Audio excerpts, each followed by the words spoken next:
Olá, pessoal! Tudo bem com vocês? Professora Tânia de Língua Portuguesa, trabalhando com vocês hoje a aula 71, ainda com o nosso Artigos de Opinião. Lembrando vocês de acessarem lá o Classroom, fazerem as atividades diárias, né? Aqueles que precisam entregá-las no colégio, levem-as, veja a data que está aberto o colégio direitinho, entregue a gente a nota de vocês do trimestre. Não esqueçam ali da presença, é preciso fazê-las todos os dias, gerando ali, né, que você estava presente, que você está participando, que você está inteirando das aulas ali. Qualquer dúvida, vá até o seu professor, pergunte e volte às aulas quantas vezes vocês quiserem. Perfeito? Vamos verificar quais os objetivos da nossa aula de hoje. Então vamos lá. Despertar a curiosidade e o desejo de ler e de aprender com a leitura de artigos de opinião, acionar conhecimentos prévios sobre a estrutura e o conteúdo temático do gênero, prática da leitura, contato com o texto e levantamento de hipóteses. Bom, nós trabalhamos esse texto já em aulas anteriores, que é o texto ali, né, do nosso Emerson dos Santos, O Futuro da Educação. Lembram do texto? Muito bem. Vamos voltar, esse é um artigo de opinião, ele coloca dados para a gente ali, convencendo-nos que é preciso esse conhecimento amplo que a escola coloca para a gente, né, e que tem ali, né, o papel da escola e do professor para fazer esse intermediário entre um e o outro para formar, então, um cidadão. Perfeito? Muito bem. Vamos ler? Todos nós, ao lançar os olhos para o horizonte, questionamos qual o melhor caminho para o futuro. Uma coisa é certa, para chegar bem ao destino final, é preciso enxergar a educação como uma das principais ferramentas de transformação do mundo.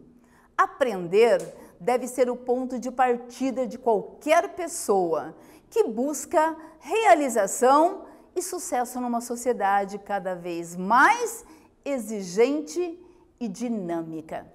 O desafio atual é garantir que o processo de aprendizagem seja mais efetivo, até porque educar não significa apenas transmitir conhecimento. Escola e professores devem servir como um guia norteador que leva o aluno ao aprimoramento de suas capacidades intelectuais, sociais e políticas, promovendo assim o desenvolvimento humano. E a evolução da educação deve seguir o princípio de que o aprendizado é construído a partir da realidade do aluno.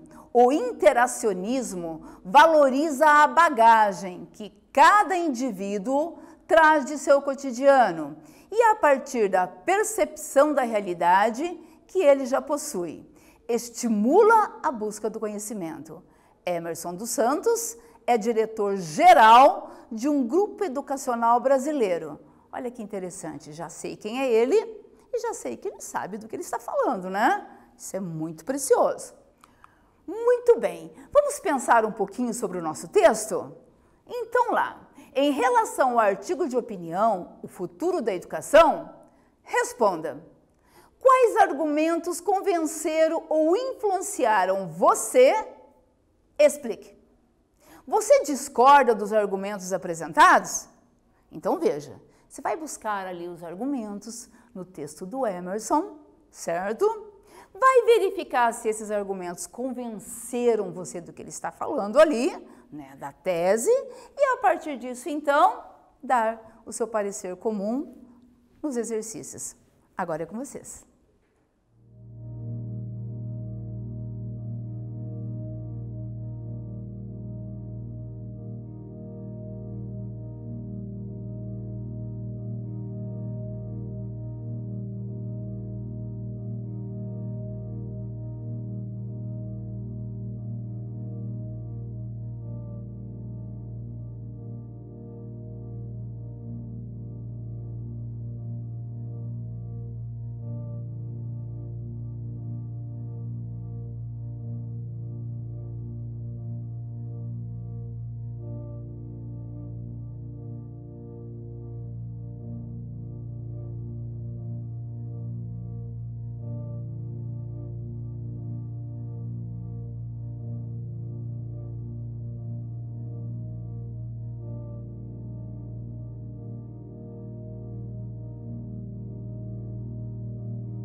Daí, pessoal, buscaram lá, encontraram? Muito bem. Vamos verificar ali?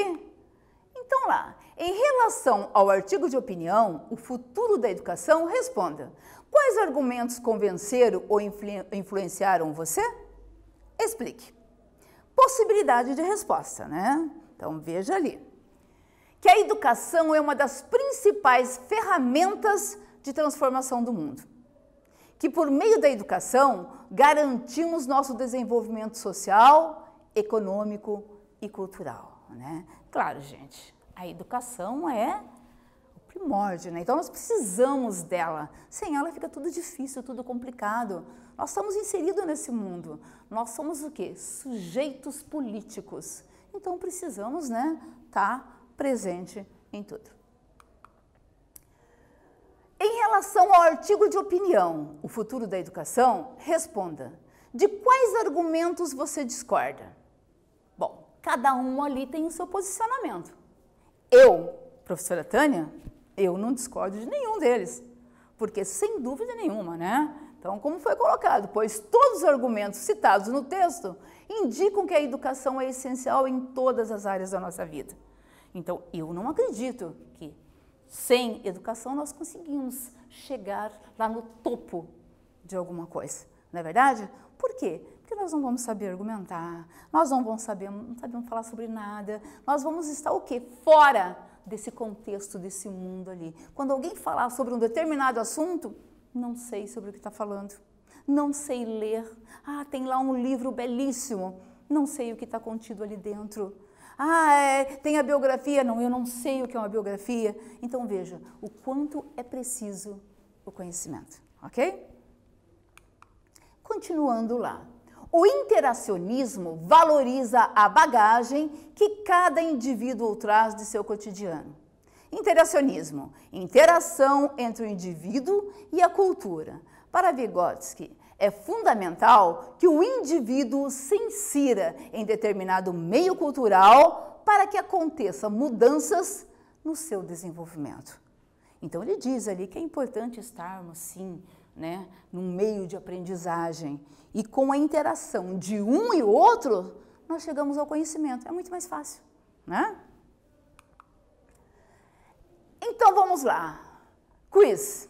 Então, o interacionismo é uma concepção de educação. A palavra sublinhada é, né, classe gramatical, substantivo masculino, separação silábica, interacionismo. O plural, interacionismos, será que seria isso? Ou, classe gramatical, adjetivo, separação de sílaba, interacionismo. Plural, não altera, é interacionismo mesmo. Com vocês lá.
Tá aí, pessoal, tranquilinho? Encontraram lá? Então, vamos verificar, né?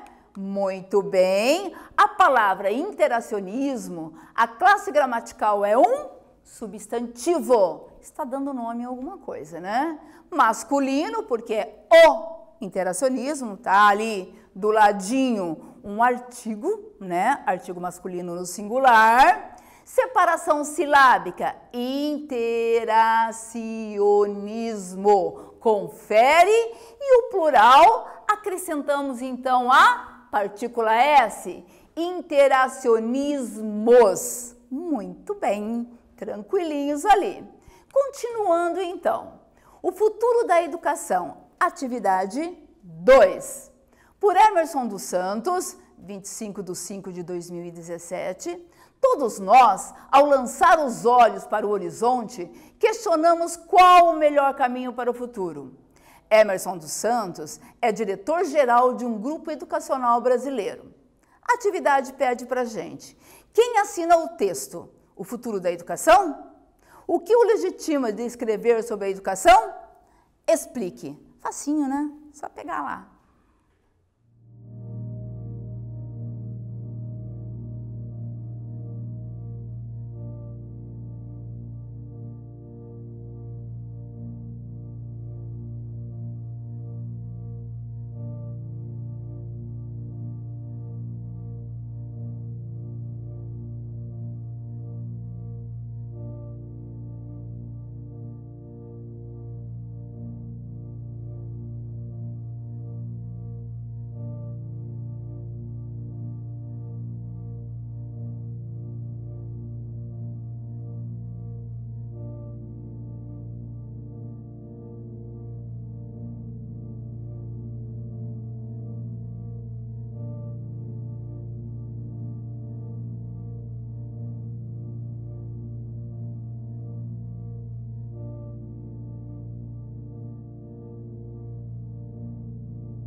Belezinha, pessoal? Então vamos lá, né?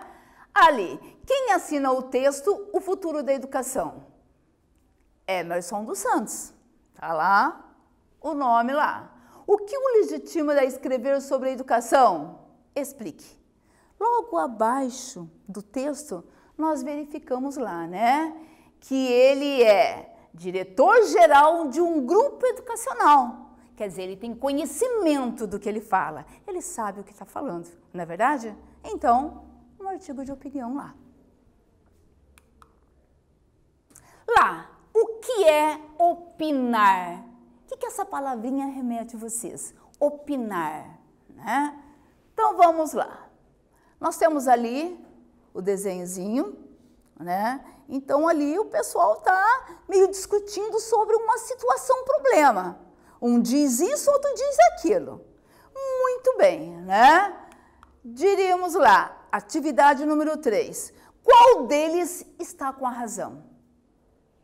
Olhem bem, verifiquem com vocês agora.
Tranquilinhos aí?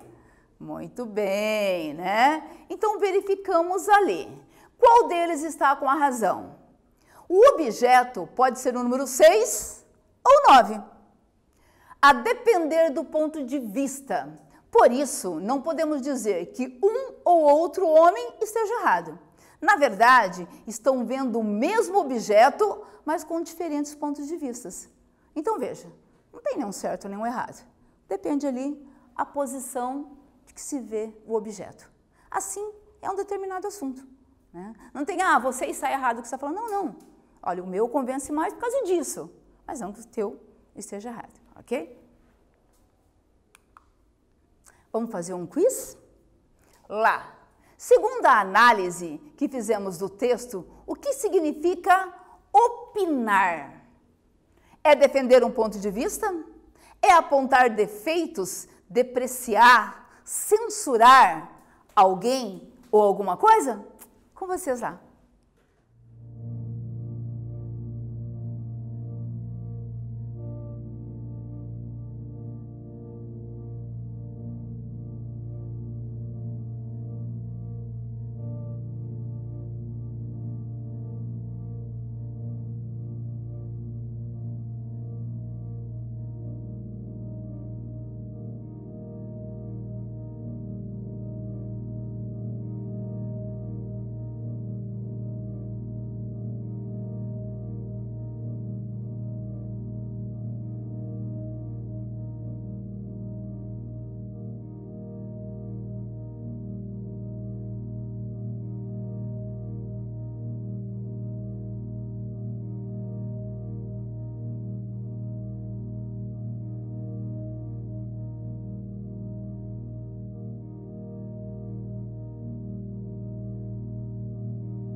Daí, pessoal, tranquilinhos? Vamos lá, então, a resposta? Muito bem. Segundo a análise que fizemos do texto, o que significa opinar? Sem dúvida nenhuma, né? É defender um ponto de vista, né? Muito bem. Agora nós vamos falar um texto, vamos ler um texto aqui que tem muito a ver com o nosso cotidiano, que é o celular, né? O uso do celular diário, certo? Vamos verificar ali o que os especialistas falaram sobre isso, se é bom, se é ruim. Vamos dar, né, algo a mais a esse algo assim tão, diríamos, inovador, porque não faz tanto tempo assim que nós temos o celular, né, mas o uso é contínuo. Vamos saber mais sobre isso. Então lá, meu celular, minha vida, Frei Beto, 6/12/2013. Há uma nova doença nos anais da medicina, a nomofobia, o medo de ficar sem celular. O termo foi cunhado no Reino Unido e deriva de nomobilifobia. O fato é óbvio, para qualquer lugar que se olhe, as pessoas estão atentas ao celular. Rua, restaurante, local de trabalho, ônibus, metrô, escola e até igreja. Não sem razão, a revista Forbes considerou o mexicano Carlos Slim, em 2013, pela 4ª vez consecutiva, o homem mais rico do mundo, com uma fortuna calculada em 73 bilhões de dólares, com negócios na área de comunicação em vários países no Brasil. Ele controla a Globopar, NET, a Claro e a Embratel. O Brasil é o 60º país do mundo mais conectado por celular e o 4º a dar mais lucros às empresas de telefonia. O brasileiro gasta, em média, 7,3% de sua renda mensal com o uso de telefone móvel. Em julho deste ano, nosso país dispunha de 267 milhões de aparelhos.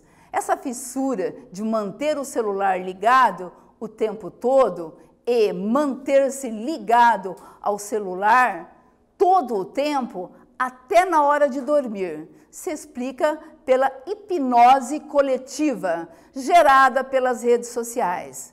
Uma das anomalias de nossa época pós-moderna é o esgarçamento das relações pessoais e comunitárias. A família tradicional, que se reunia à mesa de refeições ou na sala para conversar, é hoje um bem escasso. As relações matrimoniais mal resistem à primeira crise. Segundo o IBGE, as uniões conjugais duram em média cerca de 7 anos. Então veja, gente, aí nós temos que pensar até onde é bom o uso excessivo do celular. Se é bom, ok? Muito bem. Atividade 4 ali.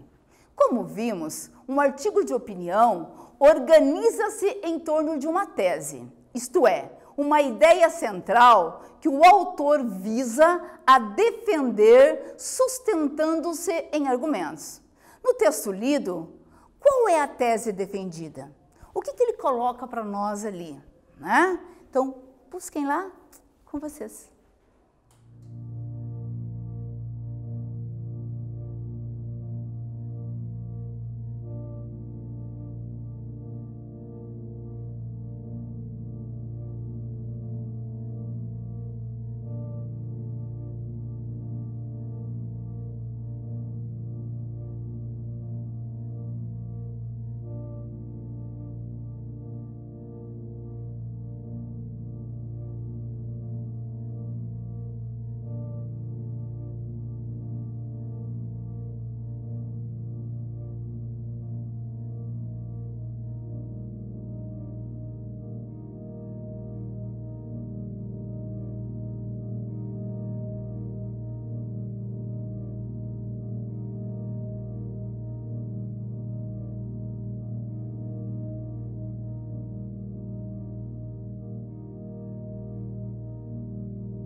Vamos lá, então? Então, vamos buscar ali, né? Então, a resposta. A tese defendida é que o uso do celular é tão nocivo que é tido como doença nomofobia, termo que se originou da junção da expressão no, mobile, fobia. Ele afirma que as pessoas estão viciadas no celular. Conforme indica o trecho, para qualquer lugar que se olhe, as pessoas estão atentas ao celular. Rua, restaurante, local de trabalho, ônibus, metrô, escola e até igreja. E esse vício está relacionado às redes sociais que trazem uma espécie de hipnose coletiva. Pessoal, vejam bem isso. Eu sei que isso não acontece com vocês, né? Vocês não estão direto no celular. Claro que não. Sim, quando estamos em sala de aula, né? O professor ali dando uma explicação belíssima sobre um conteúdo assim, nenhum aluno usando o celular. Claro que não, né? Mas nós temos que ficar atento, porque isso é nocivo. O celular é bom sim, mas devemos saber a hora de utilizar, perfeito? Então não podemos fazer tudo, querer fazer tudo ao mesmo tempo. Não dá certo. Muito cuidado, gente. As teclas viciam, ok? Continuando lá, a palavra nice é o nome dado academicamente às publicações do meio científico, após eventos e congressos de divulgação científica. Então lá, atividade 5. O que significa dizer que a nomofobia consta nos anais da medicina? Com vocês, busquem lá no texto, está lá.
Daí, tranquilinhos, pessoal? Conseguiram lá? Então, vamos lá? Muito bem. O que significa dizer que a nomofobia consta nos anais da medicina? Ora, isso comprova que no meio científico a doença já existe, já está catalogada, gente, já tem nome, ela existe, ela está aí, certo? E nós precisamos tomar cuidado com ela. Então, é isso que o texto está colocando. Certo? Que isso aí não é, eles acham, não acham, já tem nome, né? Já está lá e, por isso, nós devemos evitar o uso excessivo do amadinho, que é o nosso celular, perfeito? Muito bem, continuando lá, meu celular, minha vida. Na opinião de Aristóteles, amizades são imprescindíveis à nossa felicidade. No entanto, nesse mundo competitivo, muitas andam contaminadas por inveja, ciúme, cobranças ou prejudicadas pela falta de tempo. Resta então, nesse mar revolto no qual naufragam antigos e saudáveis costumes, a ilha salvadora do celular.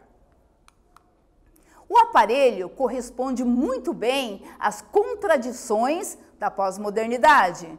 Por ele me comunico, sem conversar, opino, sem me comprometer, me expresso, sem me envolver, troco mensagens e torpedos, sem me doar a ninguém e a nenhuma causa. O fascínio do celular consiste em amenizar minha solidão sem exigir solidarizar-me. Estou na rede, interajo com inúmeras pessoas e, no entanto, fico na minha, olhando o meu umbigo. Indiferente ao fato de algumas dessas pessoas estarem sofrendo ou, pelo menos, necessitando de minha presença física, consoladora ou incentivadora.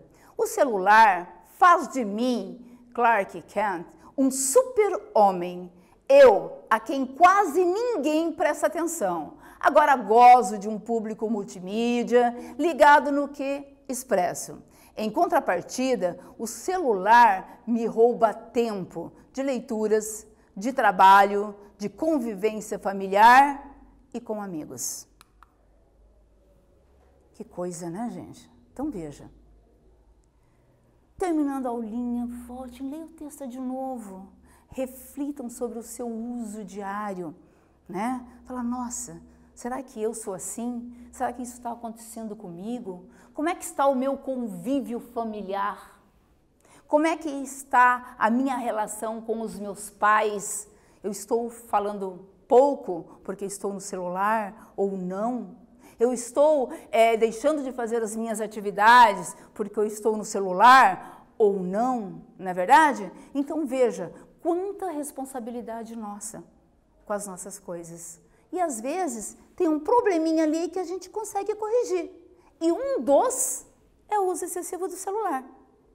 Então, confere a nós agora, darmos uma verificada, a mim também, professora Tânia, né? Porque eu também tenho um contexto lá fora, eu também tenho famílias e eu preciso saber, nossa, às vezes, né, estou usando em determinados horários que eu poderia estar me comunicando com os meus, não é verdade? Até mesmo interagindo com os meus alunos, não é verdade? Então veja, prestem muita atenção nas atitudes de vocês com o celular, tá?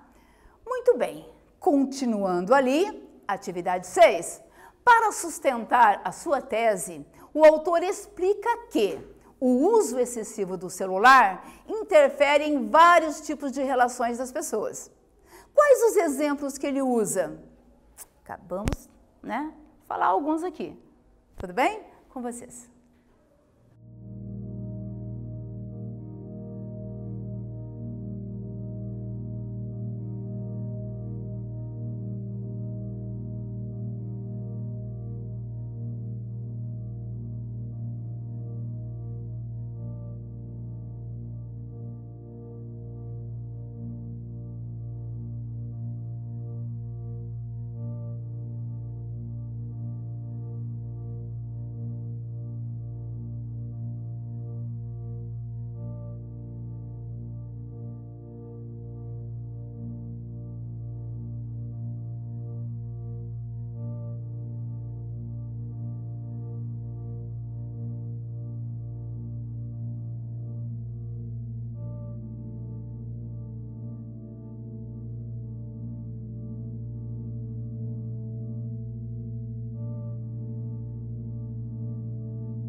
Tranquilinhos? Conseguiram lá?